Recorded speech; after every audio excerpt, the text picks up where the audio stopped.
Thank you, Terry and Kathy. Kids can head out to Children's Church at this time. As they're heading out, many of you saw a new attendee this morning. Is Fiona and Kyle still back there? You saw Proud Papa carrying him, but we're glad that little Abel's here for the first time to worship with us. Well, we are in this sermon series, Goliaths Can Fall. In fact, we're wrapping it up today. And in no way have we confronted or discussed, exposed all the different giants that we face. But we've focused on a few. Let me tell you where we've been before we get to where we're going today. We've dealt with the giant of fear, the giant of rejection, the giant of anger, and last week, the giant of comfort and complacency. And they're all huge giants. Even as I was preparing to share the messages with you, it was like the Holy Spirit was taking the word and exposing somehow these giants have raised their ugly heads in my life. And so God was doing a deeper work in me. And I trust that was your case as well. The same is true of the giant we're going to face this morning.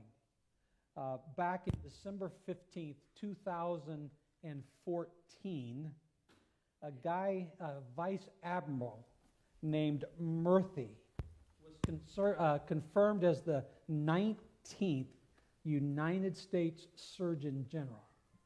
And before he assumed his position, he stopped by the hospital that he had worked at doing residency training, and he wanted to say goodbye to the colleagues that he had worked with. He made it a point to specifically thank the nurses that he had worked with. And once he had shared with them what he wanted to share, the nurses responded back to him with these words: "If you can only do one thing as Surgeon General, please do something about the addiction crisis in America. If you can only do one thing, please make sure you spend your time and your energy addressing the addiction crisis." Addiction is the giant we're going to look at this morning. And I want you to know I could have spent a lot of time myself. I don't know what's going on. It's driving me nuts. I'm sure it's driving you nuts as well. Right? Tell me it's not just me. Okay? Is it mine? Oh, okay. Here we go. Sorry about that. So anyway, this giant of addiction. Lisa and I could easily spend some time talking about how huge this giant is. We haven't been secret about our son and his addiction to heroin and where that has been. And it seems like every week we deal with another aspect of it. But Scott's been working with Celebrate Recovery since January of 2015. In fact, he began prior to that in all the prep stages. And I'm convinced that his view of addiction has changed from January 15 to present day. And so I've asked him to share with us his perspective of how huge this giant is. Thank you, Pastor Mike. And I just need to say thank you. It's not just me who's been working. It was a church body that embraced. You know, we went to a conference that presented Celebrate Recovery. We came back, and this church body embraced, even from our from the pastor to the board and to individuals and people who have sacrificially given of themselves in all aspects of Celebrate Recovery. During that time, I've watched addiction, and most specifically, Celebrate Recovery is for anybody with a hurt, habit, or hang-up, but many times we face someone who is dealing with addiction. And I've watched it devastate families. I watched it take away relationships, resources, children, freedom, and sometimes people's very lives. And that, I think, has been the most devastating thing about this giant, is knowing the number of people that we're losing. I think we need to educate ourselves on it, and this past week I watched a special on public broadcasting, PBS, on Nova. It's online now on addiction. I would encourage you to go and look at that. They don't have a real favorable view of the traditional 12-step, but I'd say Celebrate Recovery is anything but traditional. And we really do believe in a transforming power of Jesus Christ. The addiction news is not good for Indiana. Overdose deaths are projected to rise by 21.6% in Indiana. And by 2017 figures, with all drugs, we lost 72,287 people. 72,287. I did some quick math and said if we had lined them up in caskets and gave 8 feet as just for each casket, that'd be 109 miles of caskets lined up if we took a trip. 109 miles. Or if they were just holding an urn and said they were standing 3 feet, give each person 3 feet, that'd be 41 miles. We drive all the way to Martinsville with people just standing holding the remains of their loved ones. Put that in perspective. In 1999, that figure, instead of being 72,000, the giant then was only 16,849 deaths. So it's risen that much. And the one that really jumped off the page at me statistically was fentanyl, with a synthetic marijuana that's many times laced in heroin. The deaths for 2017 projected at 29,418. But in 1999, they were only 730. That is such a tremendous jump right there. Heroin deaths in 2017, 15,950. And in 1999, only 1,960. And then all opioid painkillers, natural and semi-synthetic, 14,951 deaths in 2017, as opposed to 2,749 in 1999. So you can see how fast this giant has grown just in those few short years. In one person's school, going from kindergarten to graduating, it's grown exponentially. Fentanyl, I mentioned that. It's 50 to 100 times more powerful than morphine. Carfentanil, 10,000 times more powerful. And so it's so super powerful. I just went to a conference where a guy gave the example, if you took a salt shaker and shook it like 3 times and then blew it in this room, it would kill everybody in this room. It's so very deadly. And so add to that the fact that we lose 400,000 people to tobacco addiction, and another 41,000 of those, I should say, are from secondhand smoke. And then alcohol, 88,000. Addiction's a big issue. It is a giant. And we need, as the church, and I think Celebrate Recovery does this, to be the ones that are overcoming this stigma, and shame and guilt so often is a big part of that I've found. And to let people know that you can have a different life, and you can have that in Jesus Christ. That drugs were a solution to an improper solution, as it is to some other issue or some other problem, to numb the pain. And so as a church, we need to be the loudest and the most consistent and voice of God's grace and mercy. And I appreciate being able to be a part of a church body that has allowed us to do that. And not all church bodies have the same view as us on this. Many seem to want to be bogged down. And I was at a conference recently that the person said, I don't evangelize. And I'm like, I do evangelize. I want people to know of the transforming power of Jesus Christ and how foundational that is in your recovery. So I appreciate a church body and people who are willing to serve and have watched people transformed. I just want to give you a feel for how big this giant is, that we would lose 72,000 people. I mean, more than the Vietnam War and the Iraq wars combined that we would lose in 1 year. And so I appreciate, again, a church body who is willing to do something. Mike? So we are part of an addictive generation.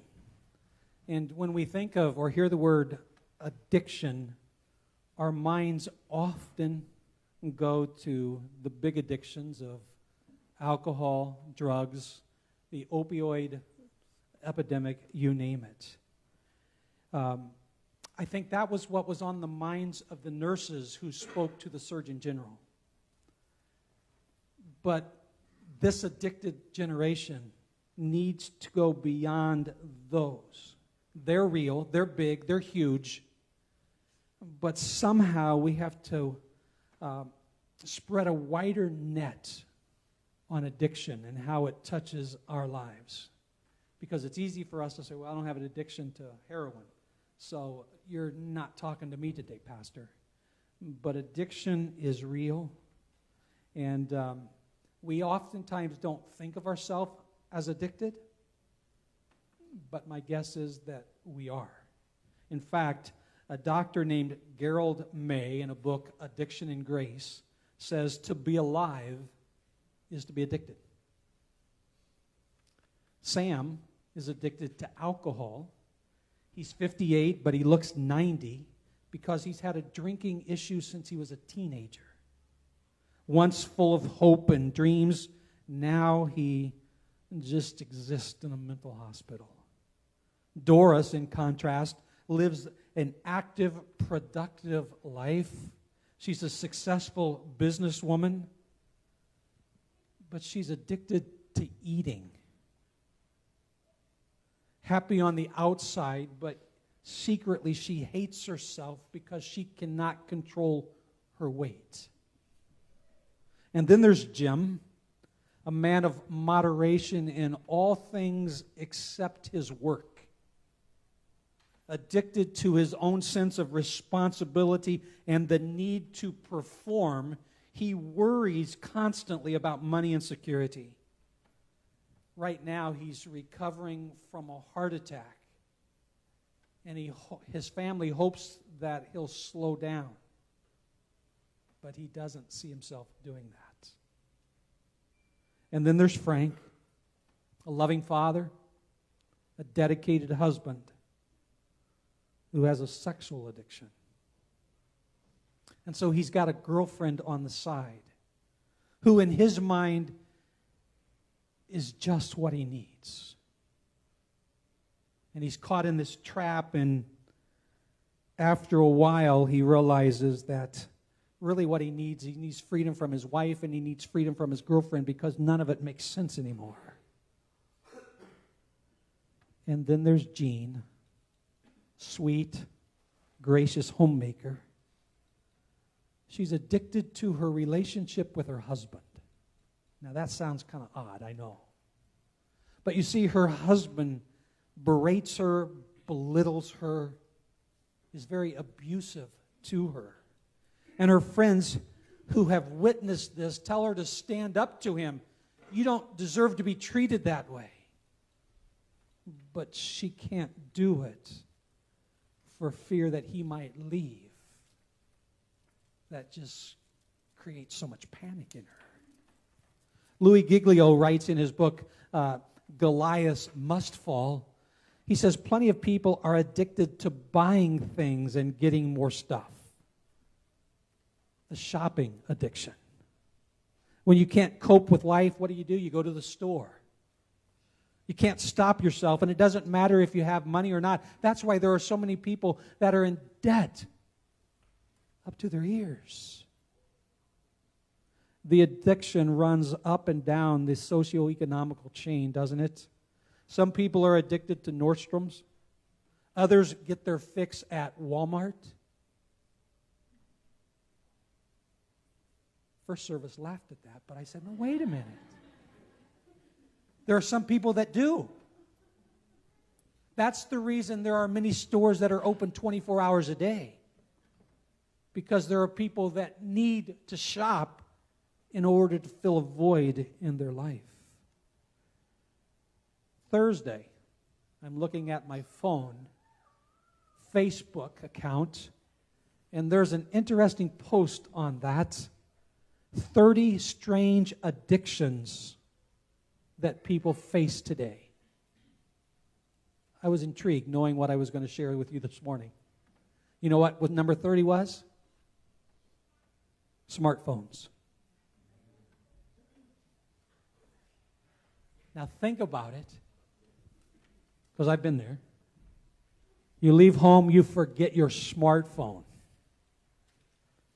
What kind of emotion does that create? Do you have to turn around, go back and get it because you can't live without it?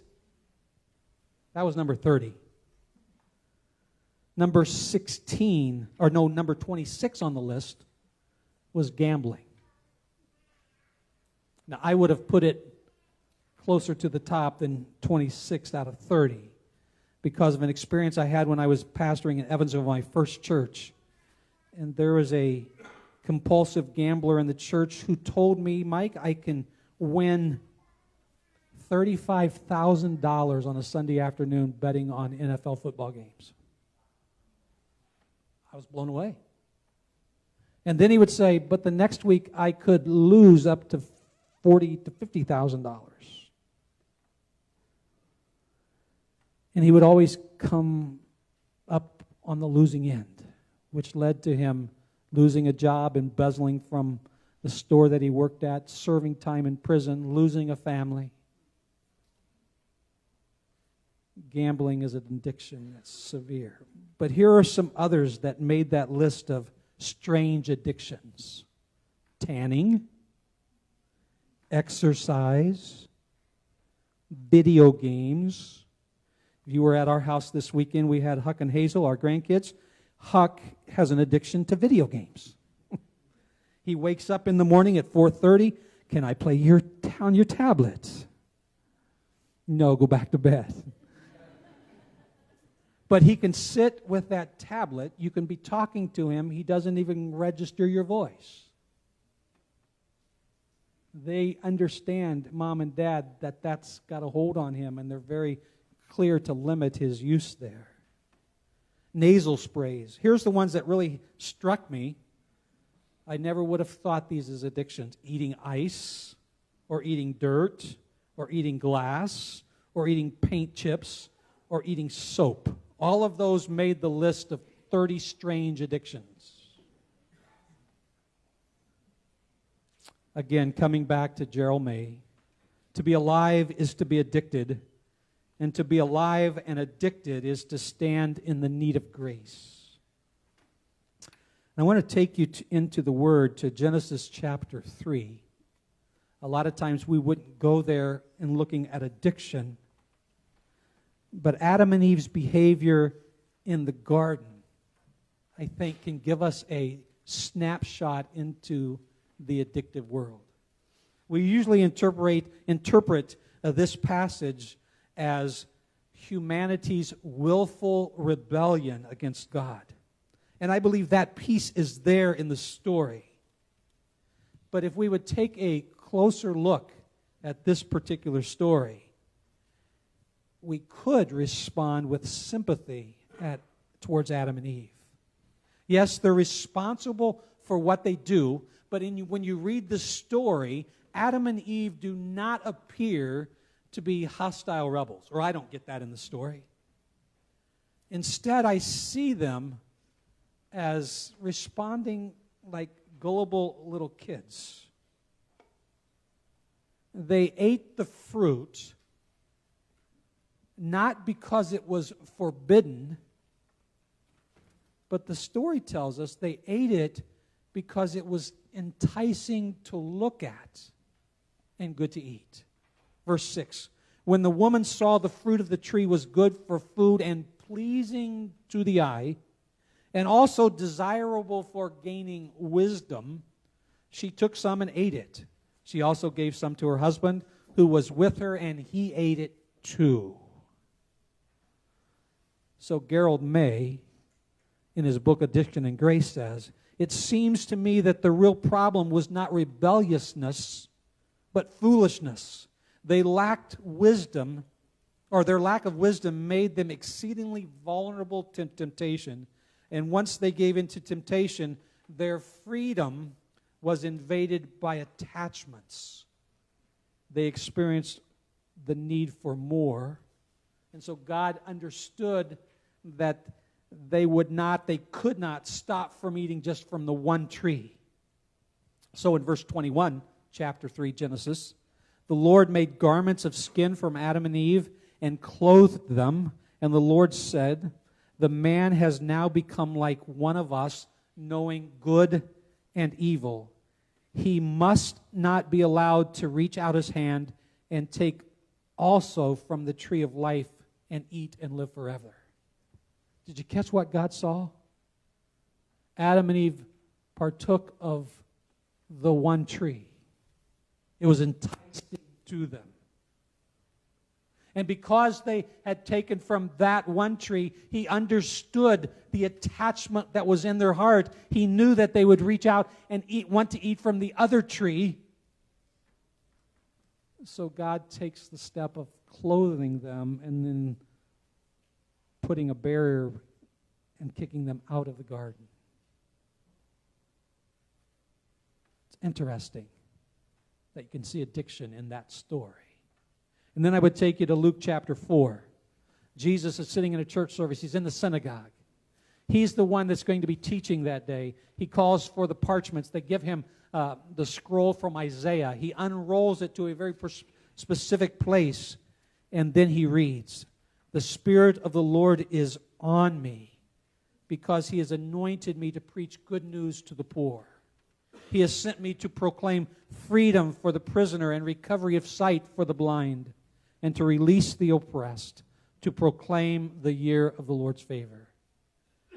He rolls the scroll back up, hands it off, and then he says, today this scripture is fulfilled in your hearing.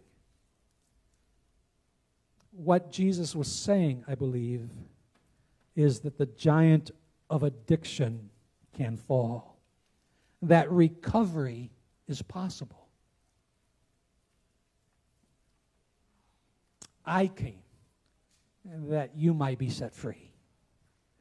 Listen to some of the testimonies that Scott gathered from Monday night's Celebration for Recovery crowd that speaks to the fact that this giant of addiction can fall as well. One person writes, my victory is my relationship with God. Prior to my addiction, I did not know him, but he has transformed me. Second person writes, I have overcome the giant of meth thanks to jail, drug court, and my CR Forever family. I now have my life back together. A third person, I'm now working full-time, getting promotions, being a sober mom, building relationships with family, strengthening my relationship with God, doing what he wants. Recovery is possible. The giant of addiction can fall. And we have people in our midst that are giving testimony to that. And most people that give testimony to the fact that it is possible would tell you that there are some components that are necessary. The first component is the vertical component, that God has to be in the picture, that grace is important. Addiction cannot be defeated by human will acting on its own. Now, people will tell you different than that, but I believe it's essential to have this vertical component with our Heavenly Father. And he takes the first step towards us in the midst of us being bound up and enslaved. A second component is honesty. That means that we have to admit that we are addicted, that there are some components of our life that we turn to medicate us, to make us feel better, and it's not God, but it's stuff. Whether it's coffee, whether it's shopping, whether it's work, you name it, we go there. And we have to own that. And we have to acknowledge that our mind plays games with us and tricks on us. Oh, now, we don't really need that. I was working in high school at a grocery store, and this one man said that he had struggled with tobacco. He said, I can quit anytime I want. So one of the other ladies said, okay, let's put your cigarettes right down here, right now. Okay, I'll do that. Within 10 minutes, he had picked up the pack back. Okay? honesty. We have to own what's going on. A third component is community, or the horizontal aspect. God created us to live in community, and many people who are struggling with addiction, they want to isolate themselves because they can hide there. And God said, no. I created you for community, for accountability, to hold each other accountable so that you can gain traction and support and not be beat up. And the last one is responsibility. Phil, come on up. Phil's going to share a story in just a minute, but I want to also highlight this fourth component, responsibility. I know people who would say to me, Pastor, I'm just going to pray and let Jesus take it. It's not bad to pray and let Jesus take your addiction. But if you don't think you have a responsibility in the transaction, we're wrong. God says, Mike, I am going to work with you. We're going to join hands. We're going to do this together, but you have a role to play. And so I have to assume responsibility. We all have to assume responsibility in finding this recovery that's possible for us.